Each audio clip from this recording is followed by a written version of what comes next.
Welcome to episode 29 of season 5 of Whole Lot of Wolves. I'm Joshua Buckley with my co-host Paul LePage. Warrow. In New York City, it is Alex Patakis.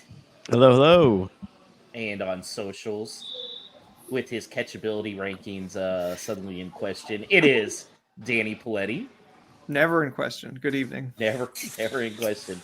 And joining us again, one of the OG guests is Mr. Ryan Gray up in the New England area. How's it going, Ryan? Good. How are we doing, everybody? It's good to be back on. Yeah, good to have you. And I hear you've got a new supporters group. Yeah, we have. We've kind of got our New England Wolves kind of off the ground. We haven't had our first official meet yet, but we're gaining followers. We're gaining a bit of traction. So it's my dream of watching the Wolves with some people up by here is slowly coming to fruition, I think. So yeah, great to hear. So what was not great to hear was the results after the match against Bournemouth on Saturday. It was a 1-1 draw that saw Bournemouth go through on penalty kicks. That's kind of the side story. We'll go over real quick. Bournemouth scored. Evan Nielsen had a goal on which Sam Johnston was, I don't know what he was doing, super far out of goal, just real easy shot. Matheus Cunha, amazing goal to knot it up at 1-1 from about 25 yards out. And then it just seemed like from there, both teams were kind of comfortable with taking it to penalty kicks. In fact, I had even joked, on our group chat, Matheus Cunha looks like he's ready to just take his penalty kick and go home. They looked gassed. They looked exhausted. Went to penalties. Doherty had a chance to send Wolves through. He missed it. Also missing it was Boubacar Traore. Bournemouth goes on. Wolves bounce from the cup. But look, guys, that's just kind of the side story right now. The big story to come out of this is Matheus Cunha absolutely losing his mind with a minute to go in extra time. And for us in the U.S., it was really weird, wasn't it, Paul? Because we didn't even have the game audio back yet.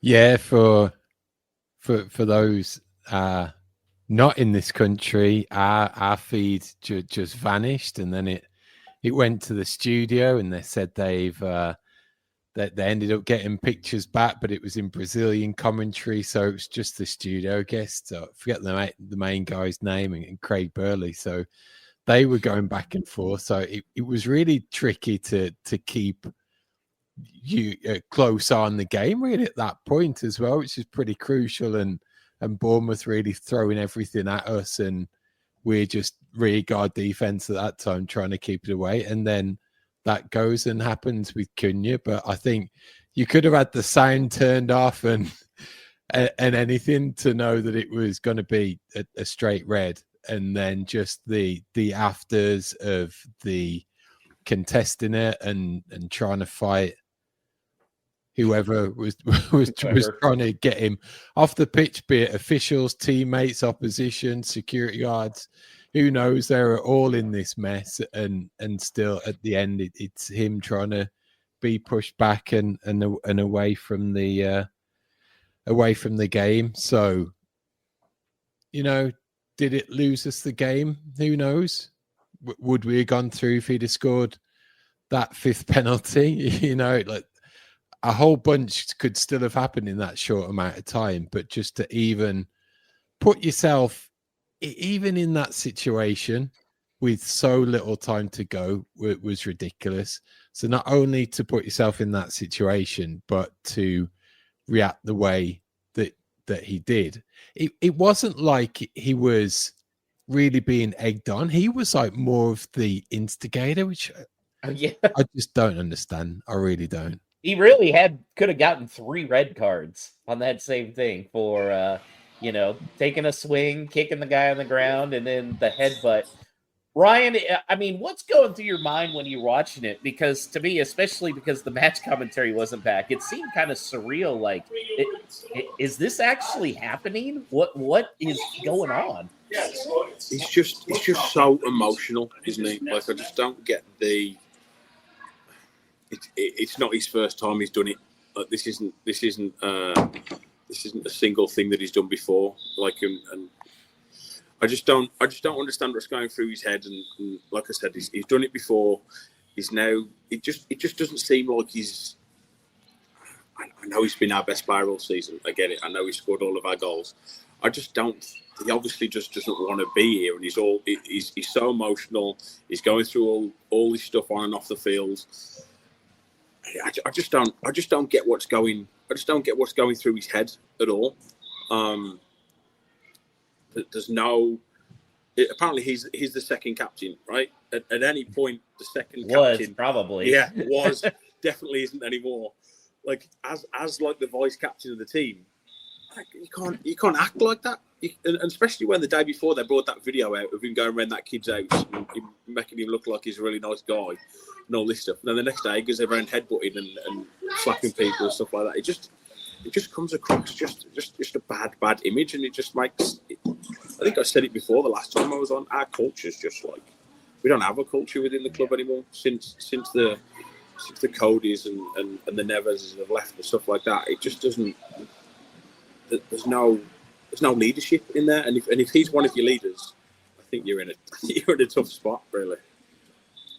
Yeah, he even did the J sign when he scored the goal for that kid. I don't think he did it when he headbutted the guy.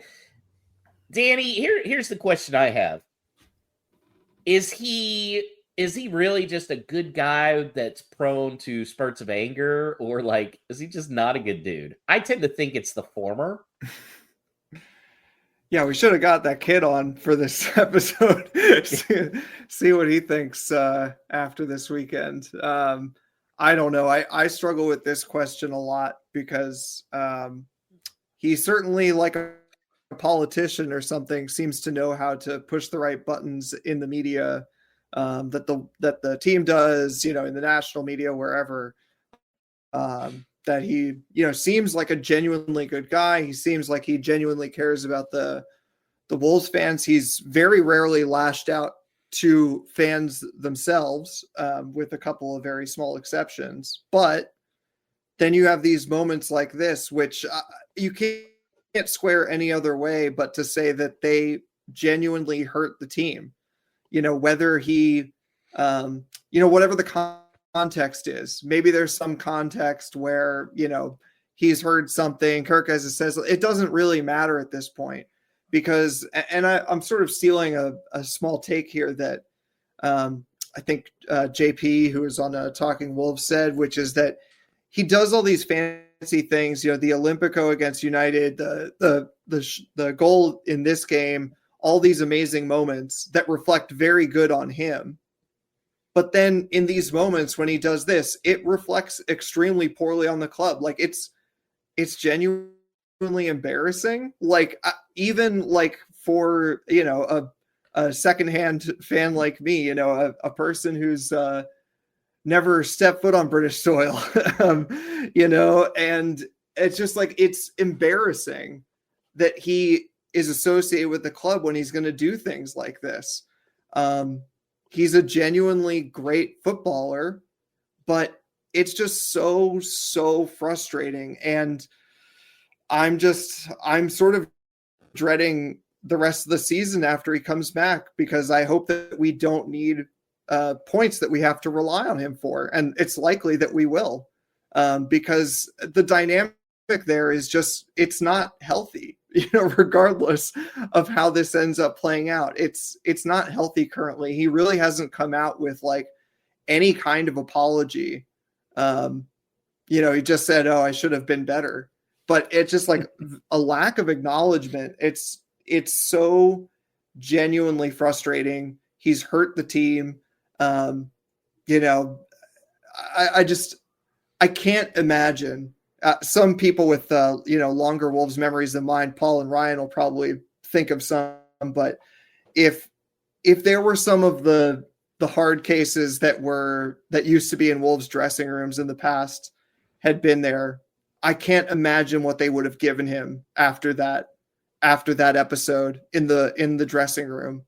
Because as it is, he kind of overshadows the club in every moment. And so he doesn't seem to really get anything back because we're all just waiting to see if we can cash in on him. But if I were another player on that team, even, a fringe player like Alfie Pond, I'd be furious. Or Tony Gomez, who had probably his best match in his Wolves career, just was stellar, and that's forgotten, really. Alex, I know you're probably the only other really big American sports fan here. How come headbutting is a thing in soccer? I was trying to compare it, okay, obviously it's not a thing where there's helmets, but we never see headbutting in the NBA. And in soccer, it's every time there's some kind of little thing, it's the headbutt. What's up with that? I think maybe my only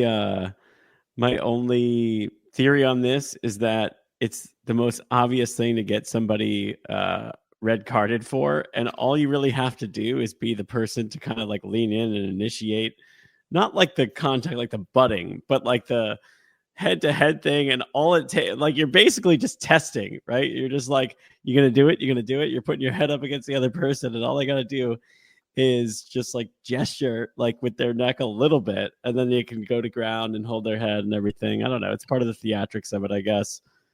I mean, you see it a little bit in football, but more celebratory than anything, in the NFL. And they have helmets, so it doesn't really matter. Yeah. Uncertain, honestly. Well, there's a no stupid question that was sent in about Cunha. Yeah. So Cato sent in via X at WLW Pod is where you can get us there. Some reports of Cunha arguing with the bench prior to the event and some belief that he was carrying an injury and wanted to come off. Did he then take matters into his own hands? What do we think of that theory? Yeah, Paul. I think it's potentially got some very strong legs, and to the extent even that when he does come back from this ban, how is he, even if he is, how is he going to be reintegrated? Is Vitor going to toe the most stringent of lines that if that happened and he effectively got himself sent off, then how's he going to handle it for the remaining games prior to him effectively leaving in the summer, which everyone seems to expect? Because even if that's the case, was it this season? Was it Southampton when they ended up with 10 men because of an injury? You go down, even if you don't have a sub, you just go down and you play with 10 men regardless. There was no reason for him to instigate it, to get that sending off. If it's in any way proven, or if that's the suspicion, I think we'll know from how Vitor deals with him when the ban expires. Ryan, you're a coach, so if you're Vitor Pereira and you get to this point where Cunha's out for likely 4 matches, hopefully not more, once those are up, but you need points to avoid being relegated, what do you do as the coach?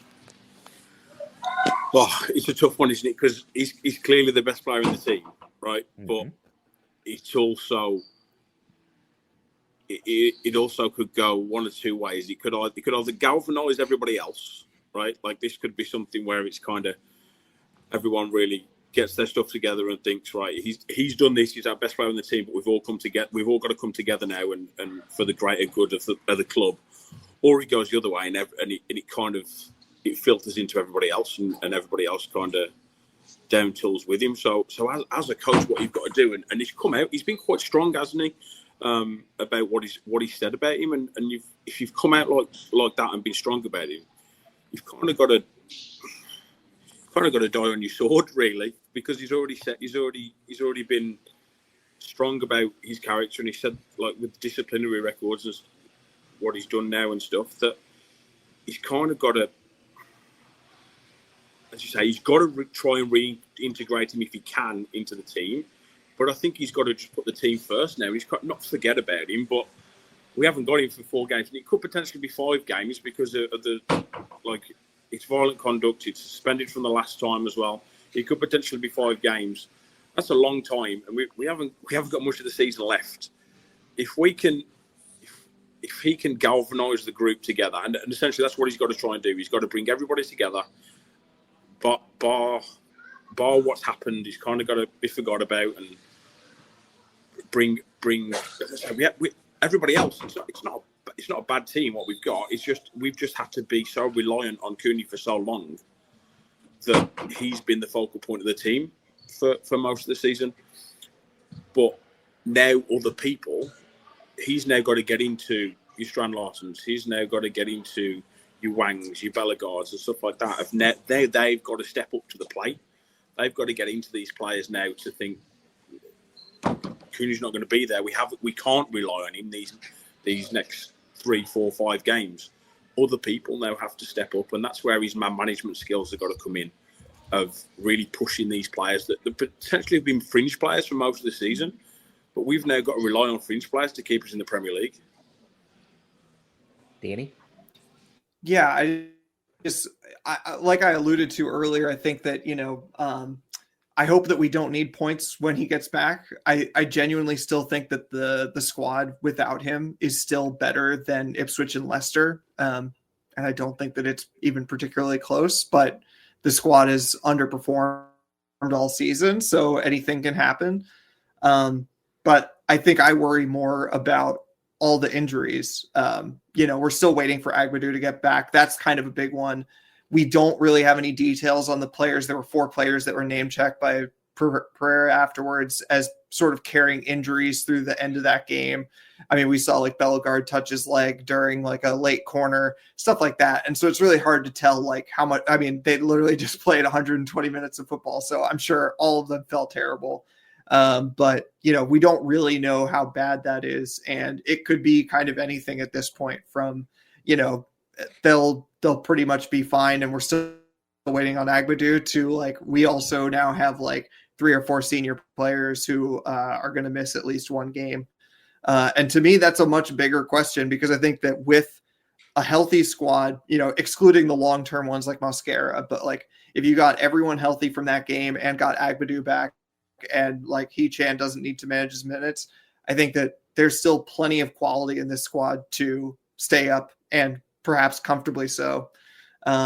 But we don't know that at this moment. And like I said, I worry more about that than how many games Cunha ends up getting banned for. And I agree. It feels like it could be any number, because how egregious it was. I mean, taking a swing at a player, then there was a little kick out, and then the headbutt, all those things, plus all the disorder in trying to get down the tunnel.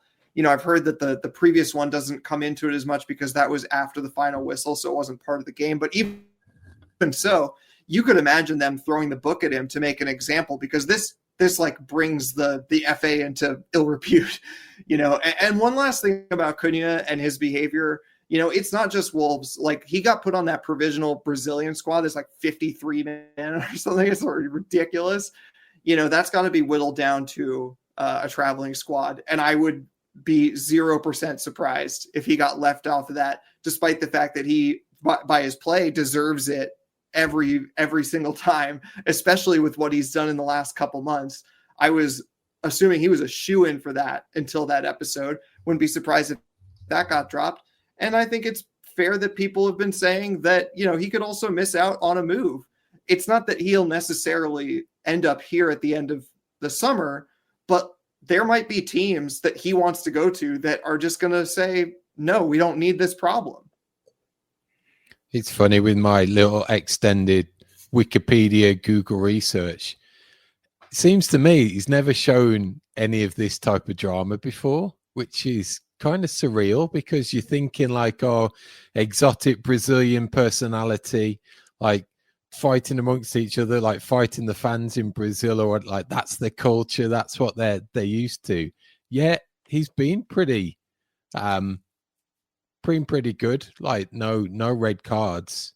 prior to coming to the Wolves. So I stand to be corrected on this. So it just adds to that whole mix. Is like what is up in order to effectively like change his characteristics entirely to be this character, and it does extend into all of that. What Danny said, like what's on the line with it is like international ability.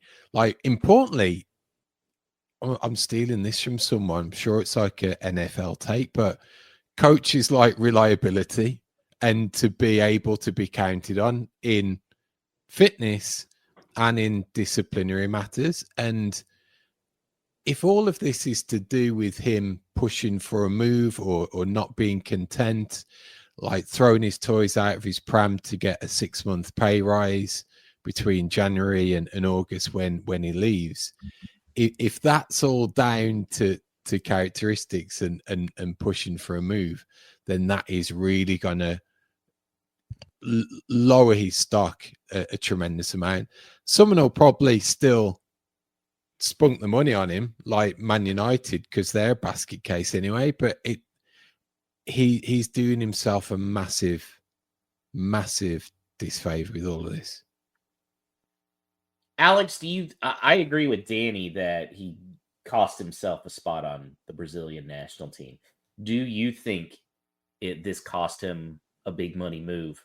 Because, I mean, look, we looked at the release clause, didn't seem like that big for a player of, his caliber, but is a team going to spend £62.5 million when he could potentially miss a sixth of the season due to red cards?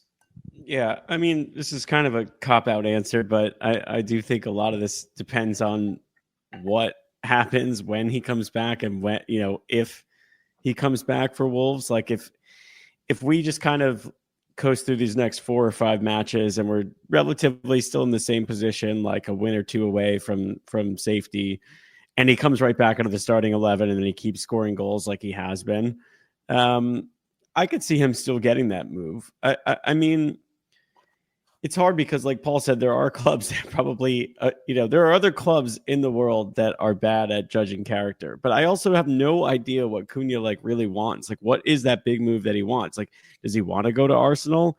Or if another club from elsewhere in Europe who's willing to look past some of these character flaws, who theoretically would never be in the position that Wolves are in, of that kind of pressure facing relegation and basically being asked to be like the leader both on the field and the vice captain in the locker room and bringing other Brazilians in, etc. Like, if he doesn't have all of those pressures, I could see a situation where he could flourish, which is weird to say because he hasn't really flourished very much until he came to Wolves.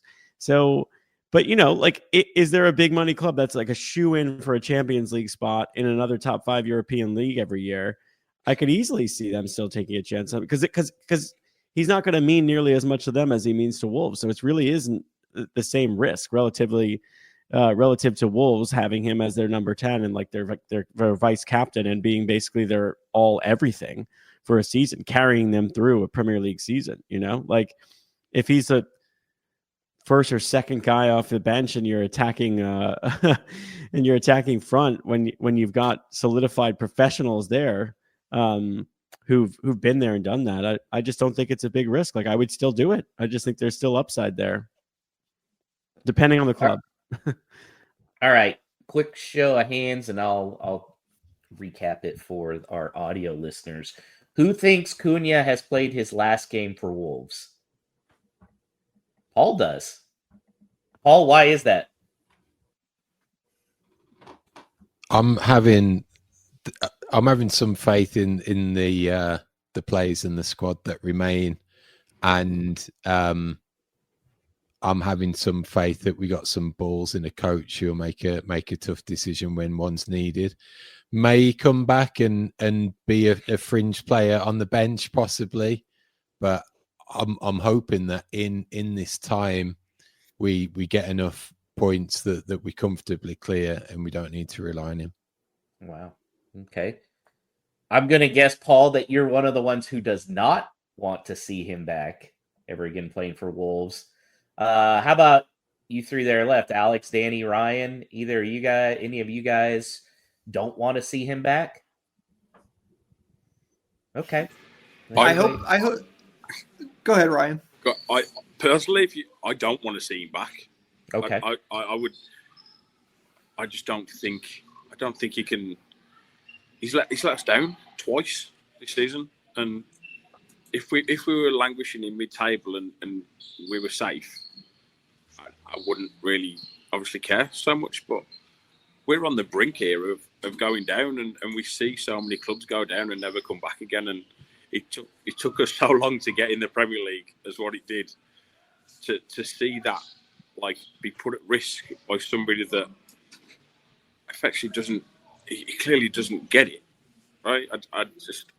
As long as we can stay in the Premier League, if we don't ever see him in a Wolves shirt again, I'm fine with it. I think he's tarnished his legacy. He could have gone down as one of our best players that we've had, and I think he's just tarnished his legacy. He's going to come back in because we need him to stay in the Premier League, and Pereira needs this job in the Premier League to keep it. So he's going to come back. Whether that's at the players want that or not, is the best player in the team. But I would be fine if he never played for us ever again. And if we went down and he never played for us again, I think I could kind of not okay with that, because obviously we're going to go down. But I think my morals kind of win over someone like that ruining my club. I'd rather us be in the Championship if he's going to keep ruining the reputation of my club. Guys, I think I'm a typical American who's used to dealing with prima donnas, because I kind of want him to come back. And not only that, I may be crazy. I think he's going to be on the squad come the first game of next season. He may be gone by deadline day. But I don't know. I just got a feeling. I'm going to sound like I'm making excuses for him, and that I am just a typical American who just wants his talent. But like, I actually think I would be more in line with Ryan and Paul here if we didn't have all this other evidence of the fact that like, there is somewhere in there's a good guy, right? Like, unless everything that he says is a lie, and everything he says in front of a camera, and everything in Wolves Productions and every video that's ever been taken and put on YouTube is all just him like acting, right? Which then makes him like the biggest con man ever. He does do and say a lot of the right things. Like, that's what makes it really hard for me to just completely give up on him. He's acknowledged so many times how his career was kind of like, not necessarily on the best arc before he came to Wolves. Like, he has thanked the club for basically being that platform for him to become the star that he now is and become the prima donna that he now is.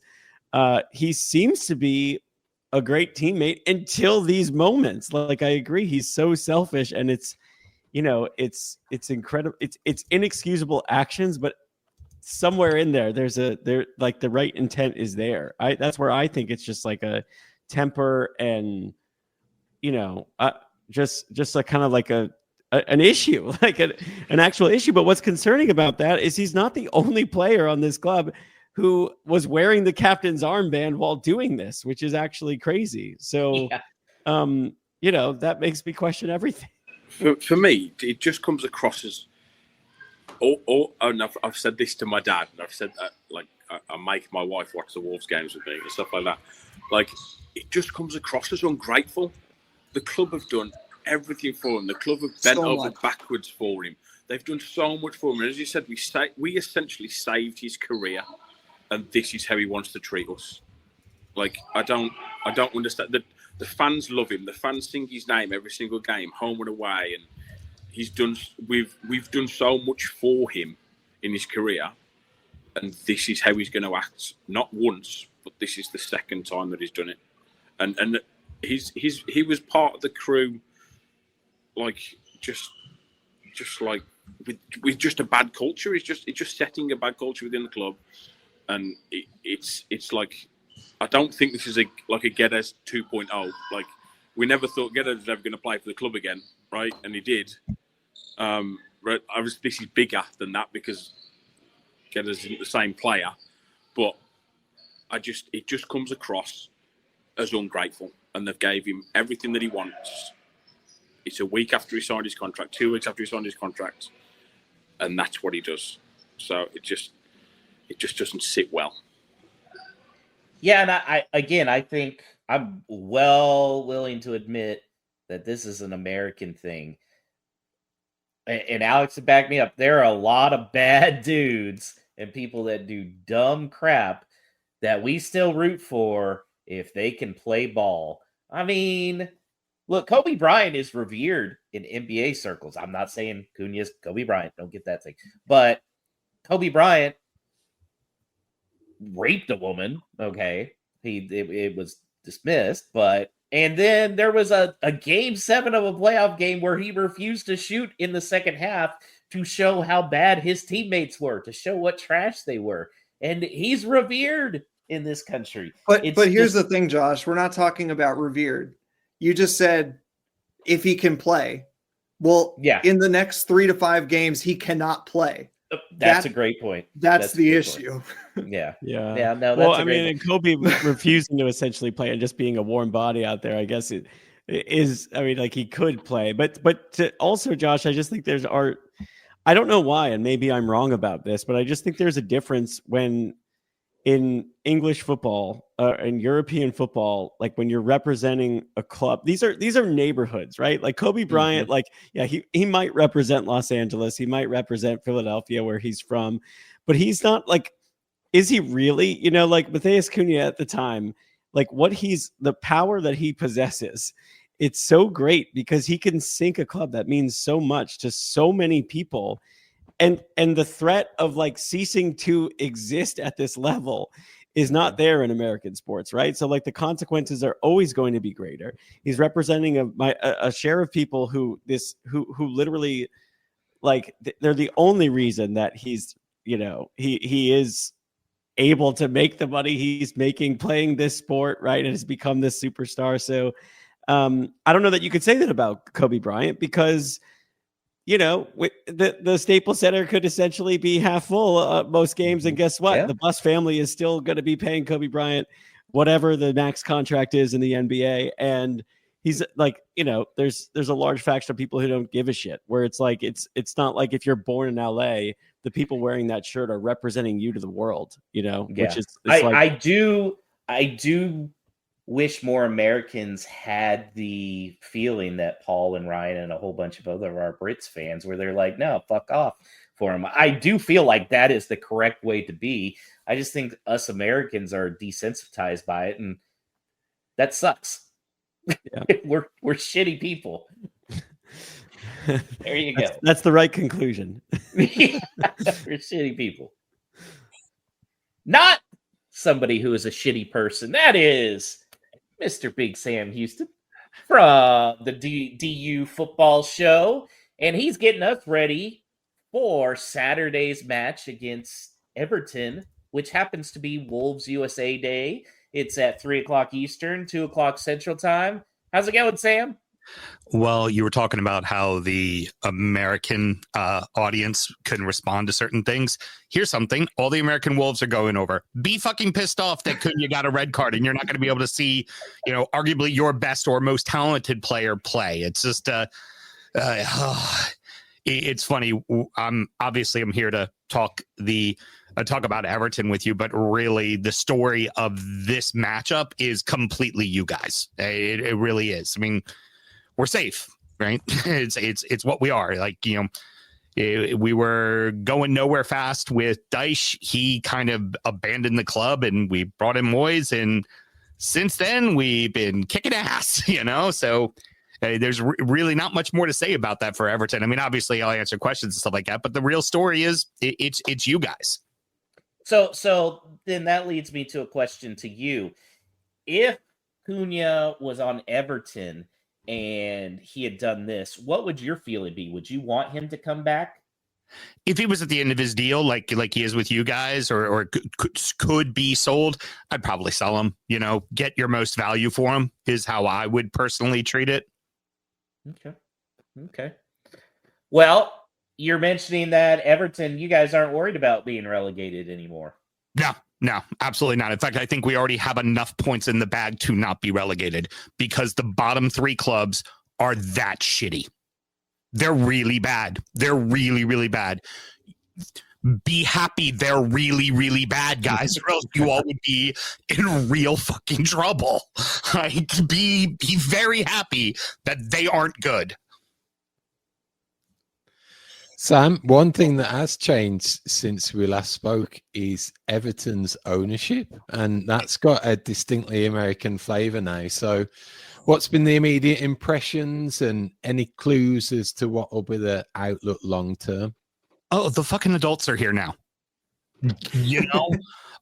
The Americans have saved the day? Is that what you're saying? Well, it was Mashiri's plaything, and he played with it with a Russian oligarch's money. And then there was no Russian oligarch money, and then everything went to shit. At least like with Mike Ashley, you'd be like, well, he's a fucking wanker.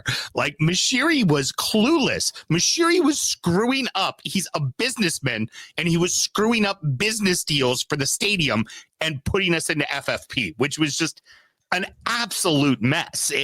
So the biggest thing is, again, it's adults. There's adults professionally running a professional club.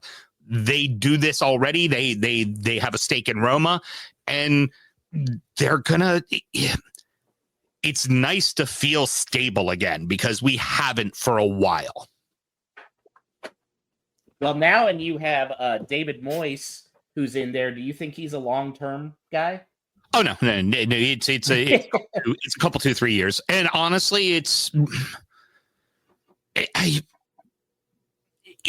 is going to sound like ignorant the way I'm going to say it, but he kind of deserves it, right? He deserves to open Bramley-Moore Dock. You know, it's someone who's been a great steward to the club, and then comes in when we're a bit of a laughing stock and having a really, really difficult time, and he takes the players that Dyche would refuse to play, right? Refuse to play them, and get results. And it's like, you know what? The guy deserves a summer. He deserves to start building a team. And you got to know that when it comes to someone like Moyes, he's probably going to leave you in a better place than he left, than you were when he came in. So, yeah, is he the long-term solution? No, of course not. But you need somebody right now to kind of see Goodison out and start the new stadium. And frankly, as an Evertonian, it's all I fucking want. Like, comfortably 13th or 14th. I'm happy with that. No relegation problems. Let's move into the new stadium. We're going to drop a lot of dead weight in salary at the end of the year. And we're going to have an opportunity to be able to sign freely, finally.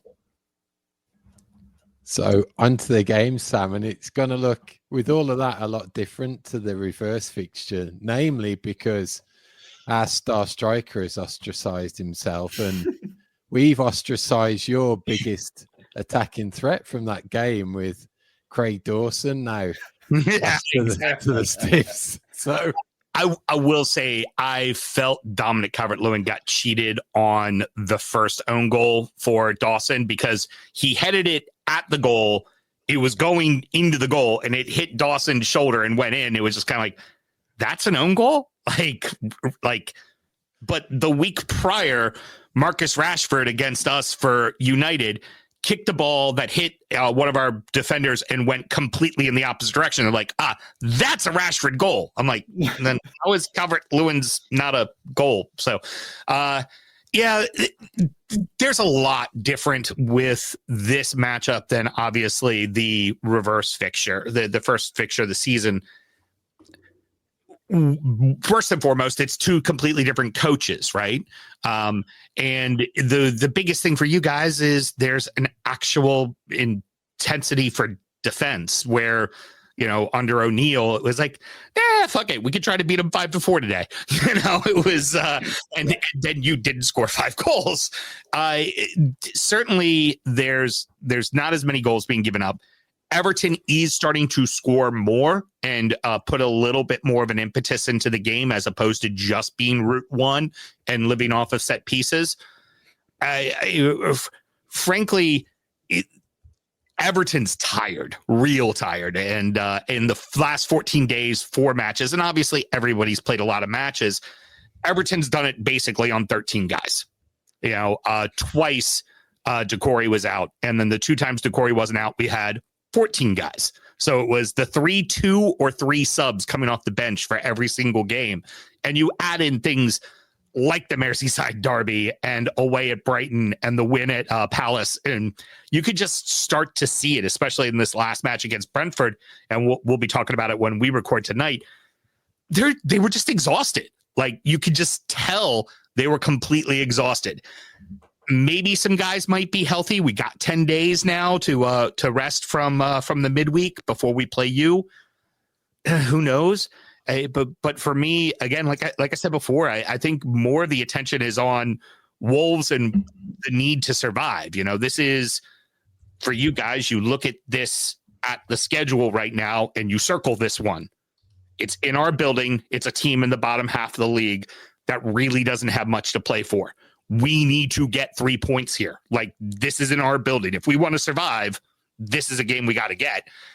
And then you lose your best player. Like, you're not fucking helping yourselves at all. Based on all that, what do you expect? It's Wolvesy. It's Wolvesy. It is. Yeah. What can you expect, Sam, do you think, in terms of that lineup and formation and general setup away from home? For us, we'll go with what we've been doing the whole time, which is Tark and Branthwaite in the center. You'll have Myelinko and O'Brien on the right back side. That's the player who didn't play at all under Dyche and has been nothing short of phenomenal. The middle, it'll be Garner and Idrissa Gueye, who, by the way, everybody, when we want to bash on how old Casemiro is, Idrissa Gueye is 3 years older than him and is leading the league in tackles and takeaways for a midfielder. And so really remember that when you were like really bag on Casemiro, be like, yeah, Idrissa Gueye's doing it. He's 3 years fucking older. Casemiro's not old. He's just shit. Yeah, pretty much. Decore will be to the front. You'll have with just behind Beto. And then on the wings, you'll have Harrison on one side, Lindstrom on the other, coming off the bench. The same 3 guys. It'll be our winter signing, Charlie Alcaraz will come off and play one of the 2 wing sides. He'll be a bit of a game changer. T.I., who we got from Villa over the summer, will probably come in and substitute whichever midfielder has a yellow card. And then you got Ashley Young, who will plug him in wherever, but probably along the right-hand side to kind of add defensive help by the end of the match. Well, Sam, thanks as always. How can we listen to your show? Yep, DU Football Show, wherever you get your podcasts. We'll be streaming tonight. TikTok, YouTube, everything. We're on everything. And at DU Football Show on all the socials as well. And as far as a prediction goes, this is going to be the drabbest fucking game ever. Like, when they decide they have to do those 3:00 in the afternoon or evening games over in England for the foreign countries, aka us and China, they decided what 2 clubs won't get bang out, blackout drunk and start a fight at 8:00 at night. And they went, oh, Wolves and Everton. That'll work. I don't know. The Americans are coming, baby. I expect this to be 1-0, 1-1. And who it is that has the 1, not really sure. Let's face it. We got a big win on you. You've had a couple of big wins on us. That 3-2 when you first came up was probably the most exciting game we had outside of a black fucking cat running onto a pitch. Like, our games are drab. They are, and I very much expect this one to be that as well. And for you guys, good luck over the next 5, man. It's the absolute wrong fucking time to lose that guy. It's such like all the people that you guys are about to play are all the people you need to be beating. Like, these are all the games you have to win. And if ever there was just the most stupid time to get a red card, that was it. That was absolutely it. But thank you for the time. And also thank you for letting me steal Danny for a few shows too. Oh, yeah, not a problem. And I look forward to checking out your show on your MySpace page since you're available on all socials. I'm a Gen Xer, but we don't have one of those. Streaming live on Lonely Bears. That's a deep cut from one of my appearances. Yeah, it's deep cut. His CompuServe page. Thank you, guys. I appreciate it. All right, thanks, Sam. Sam. Bye. Well, guys, I love how other fans are like, what the fuck? That's great. It's good to be in this situation. I love it. So, Paul, I'll start with you. What's the lineup going to look like without Cunha? Do we get the 3-6-1? I don't know. I saw Gully Molyneux Musings post this today or ask for consensus on X. And I tried to start and I generally couldn't put a team out. It was that bad because I thought at least you can go like it. Maybe you could go 5-3-2 and like hopefully play Wang and Strand Larson more to their strengths as an attacking duo, like closer to each other, bit of link up play. But then that just brought me back to the midfield, and I was like, how could he construct a midfield that fits all of the pieces in? Because I think if you go to a 3, and this was Gully's big premise was assuming that everyone that we've talked about is out, so no Bellegarde, for example, that midfield as a 3 would be lopsided because I'd probably want Andre in there. Ideally, I'd like João Gomez. I'm desperate for Tommy Doyle just for some creativity because without Cunha, I just cannot see any creativity in this team at the moment. And I just can't make that 3 in the midfield work. I'd like to see Montessori, if he's signed for that position, to play in that position and see if he can get on the end of some crosses. I don't want to see him as like that false 9 or that forward, especially at home. So I'm really stuck because if you end up with a 5-2-3, it means you've got to play Sarabia, and that's just not gelling at the moment either. So I can't see the wood through the trees with this lineup for Saturday. I generally can't.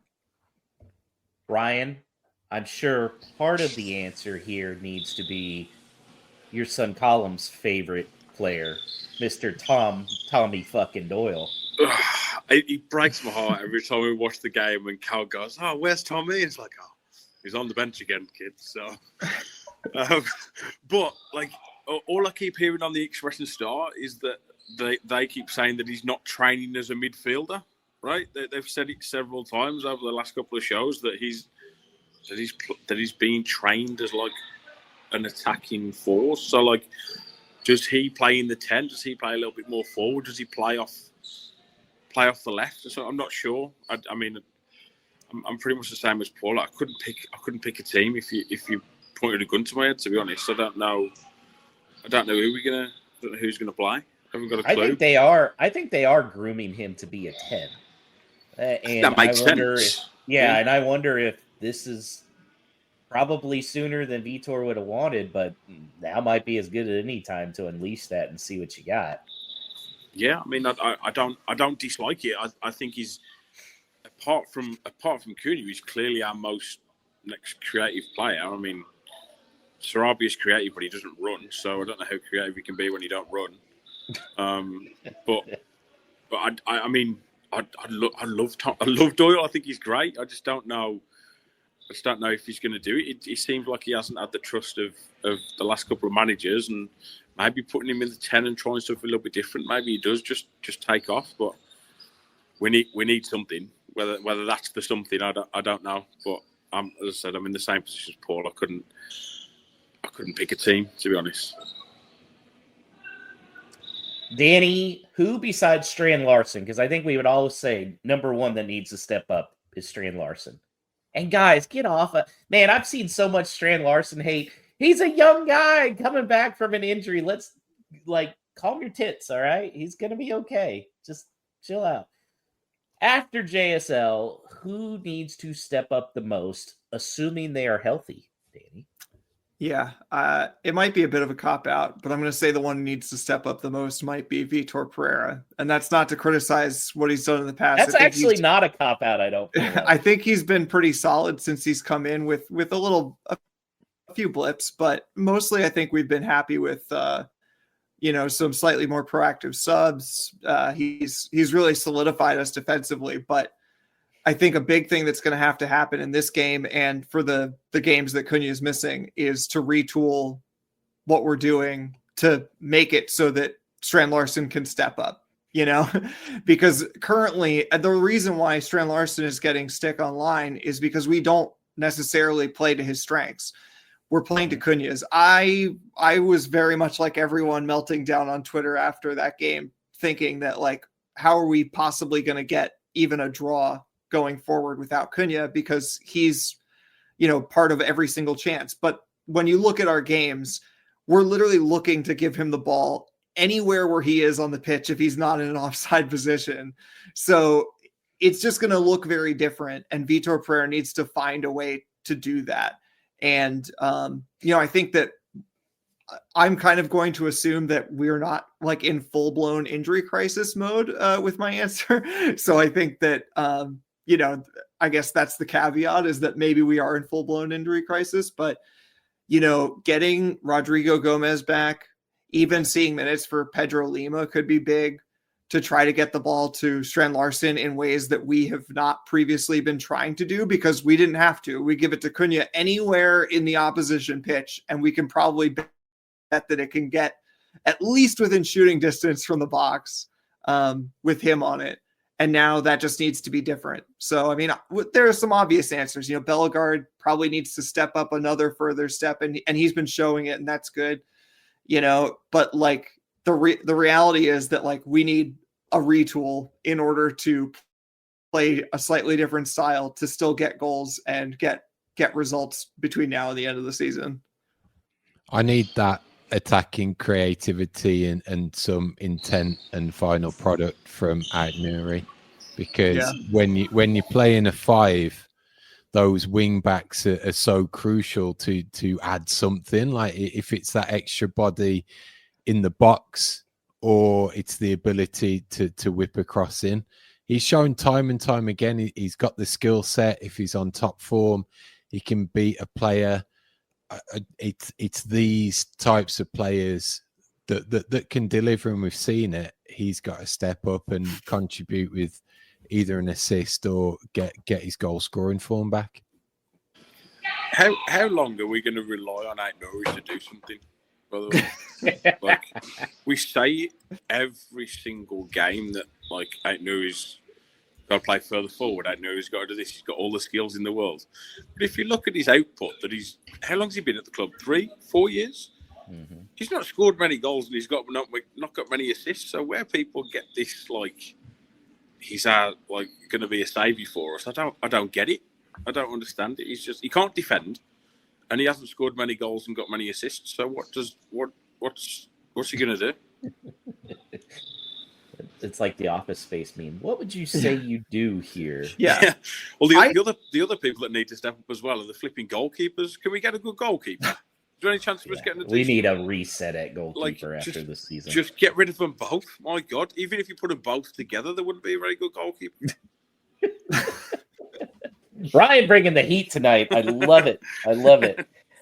You know who I think, if he's healthy, we need to count on to step it up? That is the lover boy himself, Mr. Rodrigo Gomez. That's who I think. Well, let's look at the prediction board, guys. I'm just going to say I said 1-1 draw with Bournemouth winning in penalties. So I get 3 points. If they had actually won 8-7 in penalties, I would have given myself 5 or 6. Screw y'all. So, yeah, I get 3 points for that, and the rest of y'all got 0. I I shouldn't be bragging about that. Wolves lost. That's because shit. Anyways, looking at the standings, Danny, you're uncatchable for sure. That's my nickname right? now. Yeah, uncatchable. Danny, uncatchable Paletti. Got Alex with 18. He's kind of hit a little bit of a down streak. I've moved back up ahead of Paul with 16 points. Paul, it's not looking good. You got 15, and then the guest spot has 6. Ryan, try and gets the guest spot some points. What do you got for this Everton matchup on USA Day? Oh dear me. I'm pretty sure it's just going to be a dreadful game, so it's probably going to end up being 0-0. Okay. Danny? Yeah, I tend to agree. It's going to be dreadful. I still think there's going to be things to break our hearts, so I'm going to go 1-1. And whether that's like conceding in the first minute or conceding in the last minute, it'll be something heartbreaking, I'm sure. Or Jose Sarr just throws another one in. Yeah, exactly. Alex? I'm really sorry in advance to all those who might be listening to this, getting excited to go over to Molyneux. Consensus is yes, it's going to be dreadful. I just don't see where Wolves produce a goal without Cunha and without a number of the other players that they're likely going to be missing. So 1-0 Everton. Ugh. Paul? I was originally going for Ryan's 0-0 because with all of those fans traveling over, it just gave me the Adam Reamer vibes of traveling all of that way for that was a midweek game though against was that Bournemouth? Burnley. No, Burnley. It was Burnley. Yeah. But like floodlights are on, you walk up and you see that pitch for the first time, and these Galacticos go out in the pitch and cough up a 0-0 draw against Burnley. So I will try and switch and bring some positivity for those fans just to celebrate a win. So I'll go very scrappy. Maybe we even win it with a penalty 2-1. Oh, you're getting real crazy there, Paul. Playing for points. Yeah, I'm not gonna put a 0 juju in the air for those boys and girls heading to Molyneux this week from the USA. I'm gonna say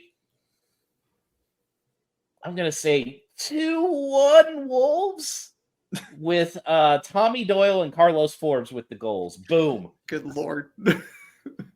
If that happens, I'll give you 5 points in my own. 6 points. Yeah, you can have 5 of mine as well. Put some money on it. You'll make so much money if that comes through.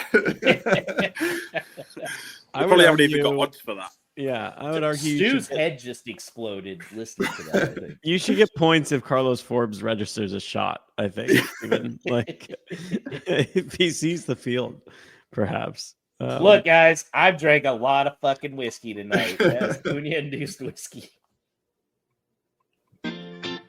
No Stupid Questions is brought to you by Esfuerzo Wines. Located just north of Santa Barbara, California, Esfuerzo Wines showcases passion and 3 generations of winemaking in every bottle. Whether you're toasting some Vino de Vitor or winding down after a day of work, let Esfuerzo Wines transport you to the heart of wine country with each sip. Now at esfuerzowines.com, you can use the promo code VITOR, that's VITOR, at checkout to receive a 30% discount off your order. And don't forget to try the special edition 1-pack wines to show your passion and support for Wolves with each glass. This message is intended for those of legal drinking age. Do not drink and drive. Excessive alcohol consumption may be harmful to your health. If you or someone you know is struggling with alcohol abuse, please seek help. Esfuerzo Wines reminds you to enjoy their product responsibly and in moderation. No Stupid Questions brought to you by Esfuerzo Wines, where you, the listener, can chime in with your questions, anything related to Wolves. Number of ways you could do so. For those who are watching the show live on YouTube or Facebook of live streaming, you could always put your comments in the chat. Many of our questions come in via X at WLW Pod is the show's X handle. And then via email, you can write us as well. Hello at wholelotofwolves.com. So let's kick it off with this from Adam Price on X. It's USA Day on Saturday. And Adam wants to know where we're meeting for a pint. Now, I know there's a lot of plans. There's going to be many of us over there. Danny, do you have any idea what the main meetup spot is for this? Yes, I just looked up the itinerary that was posted about a week ago, I think.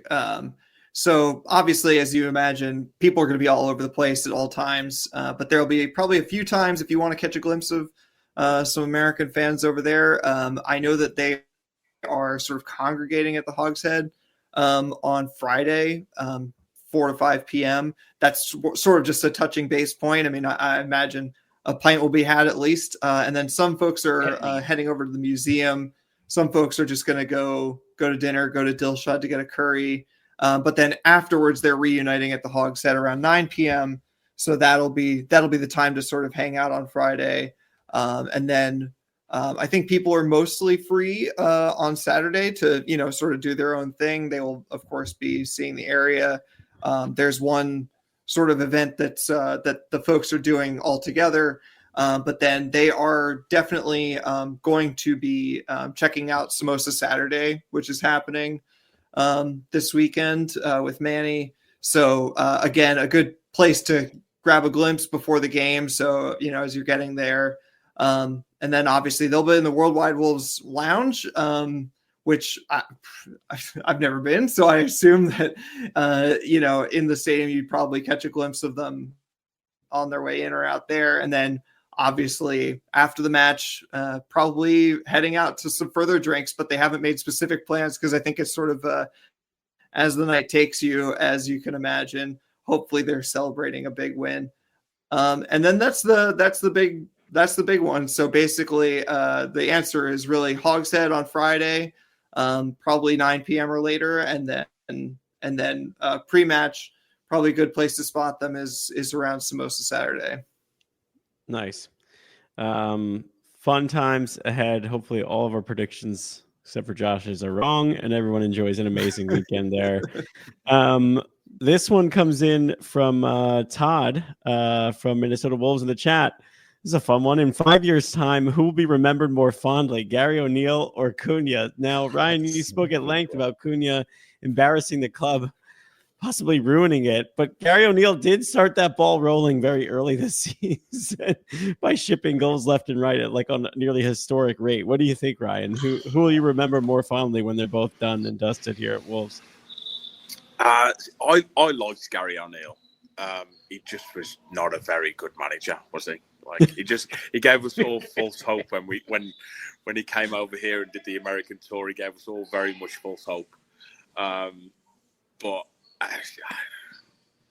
just out of principle, because Cunha's been an idiot, I'm just going to say Gary O'Neill. Wow. I can't bring myself to say Cunha. So. But Cunha scored 2 against the Albion. Yeah, but that's tarnished now. Gary O'Neill was the manager. Wow. I personally think I don't know. I can't buy it. I just don't. If he was on my team, if Cunha was on my team, if I was coaching him, he'd never play again. Yeah. I kind of fall back on what I said at the very beginning, which is that he strikes me as a very good politician. And that doesn't mean that he doesn't feel those things, that he, hates the fans secretly or something. But I think he's very good at doing things that he knows resonate with the fans in those key moments. So he scored a great goal at the Hawthorns. He did a great celebration. We all loved it.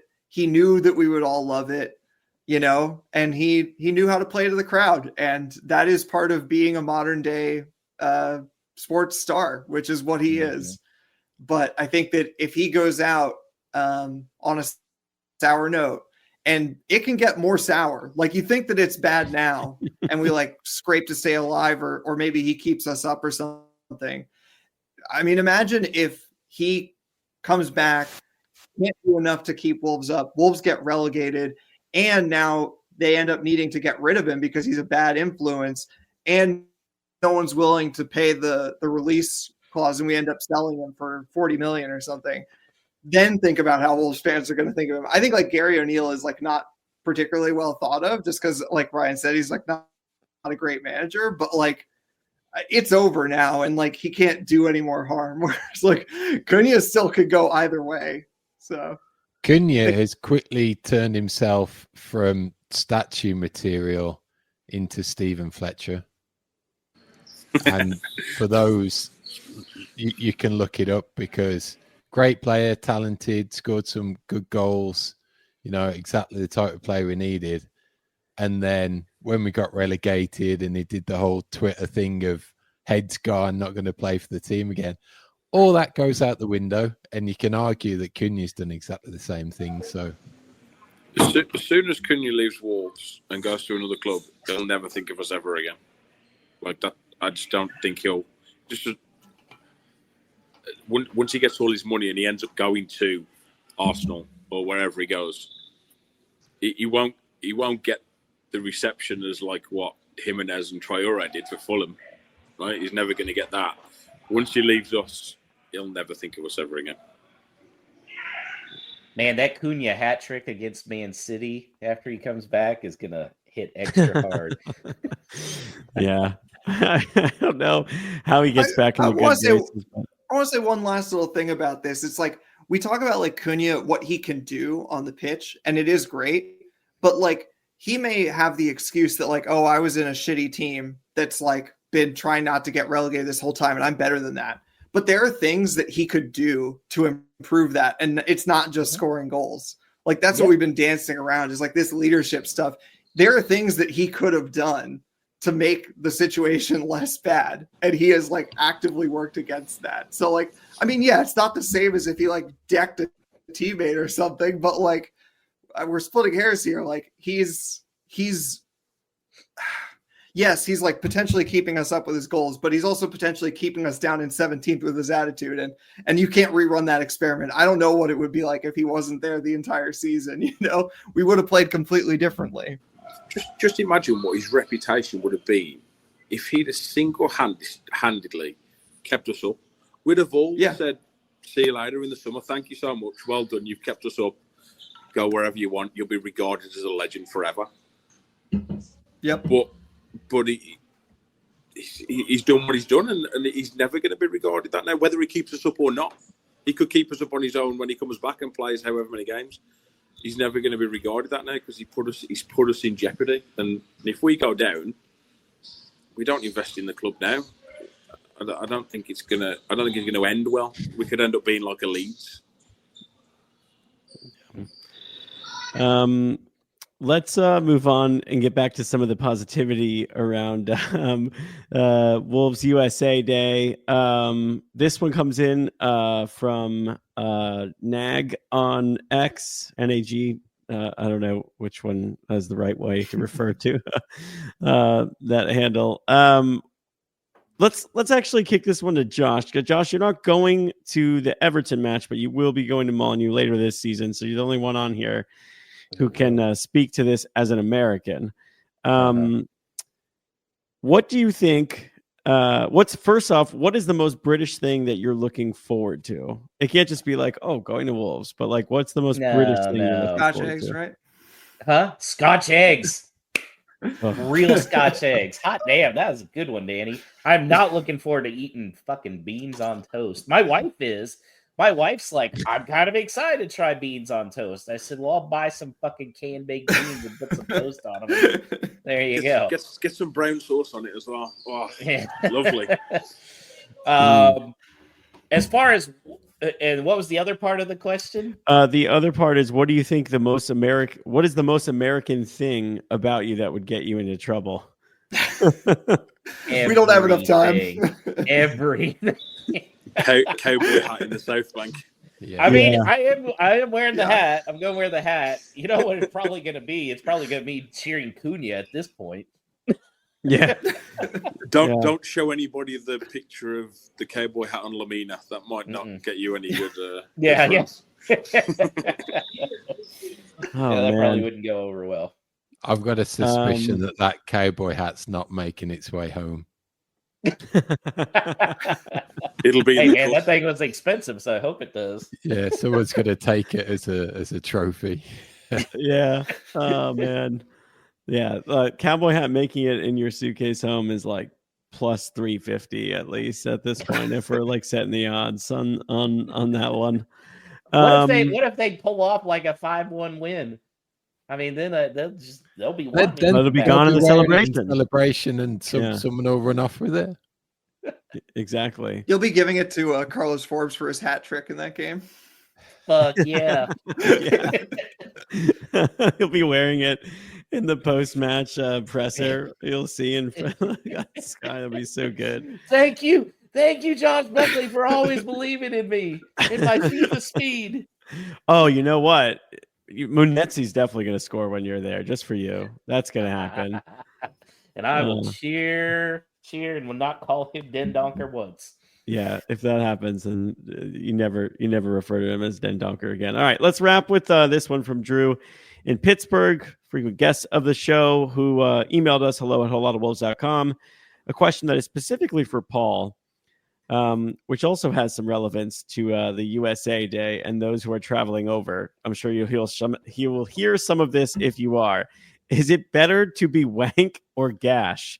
If Ipswich displaced Wolves for 17th, would you describe it as wank or gash? Thankfully, I've got some support on this pod as well with Ryan. So it's really tricky that the way those terms come across, that it's very, very similar. So I think it's going to be wank. Is better. Yeah. No, the situation of Ipswich. Oh, I see. The situation of Ipswich displacing Wolves would be wank. Gash is like, oh, it's not very good. My TV on my TV's on the fritz. The brand is Gash. Okay. Whereas wank is like, he's not very good. He's just a pile of wank. So Okay. the situation would be wank. Got it. I mean, All right. how gash must Wolves be if Ipswich replaced them in 17th? So Exactly. My football team's on the fritz. They have been gash for most of the season. Gash is just a synonym for uncatchable, right, Danny? yeah, that's right. That concludes our No Stupid Questions for the week. Thanks to all of those who wrote in questions, and thanks to our friends at Esfuerzo Wines, not only for being a third generation winemaking family, but making great wines and supporting Wolves. Don't forget to check out the one pack wines. Go to esfuerzowines.com. When you do, use the promo code VITOR at checkout to get a discount on your order. This was good therapy, guys. I went through all my whiskey. I feel like I could use some more, though. Ryan, how can they get a hold of you and the newly created New England Wolves? Yeah, I'm on social media at Ryan Gray 26 on most things, and then the Facebook page for New England Wolves is, I think we posted it on the main Wolves page and stuff like that. It's just it's pretty small at the minute, but it's just New England Wolves, and search that on Facebook, and we're trying to get a meetup soon, whether that's in Rhode Island or in Mass. We'll definitely get one in before the end of the season. And that brings this week's show to an end. We give thanks to Alex producing, Danny on the socials, and to you, our listener on the podcast or streaming on YouTube. If you are truly one of our true fans, then please do us a favor and write your good wishes on your podcast platform of choice or on YouTube. Give us that subscribe, like. Those comments in reviews help our exposure go a long, long way. So we're going to be back next week to preview everything that's gone on at USA Day versus Everton, and then look forward to a trip to Southampton the following week. So as we go about our day, as we meet those new people that we come into contact with, wish them a very good day. tell them up the mighty Wolves, and for the USA contingent, do that extra for USA Day at Molyneux. You know I was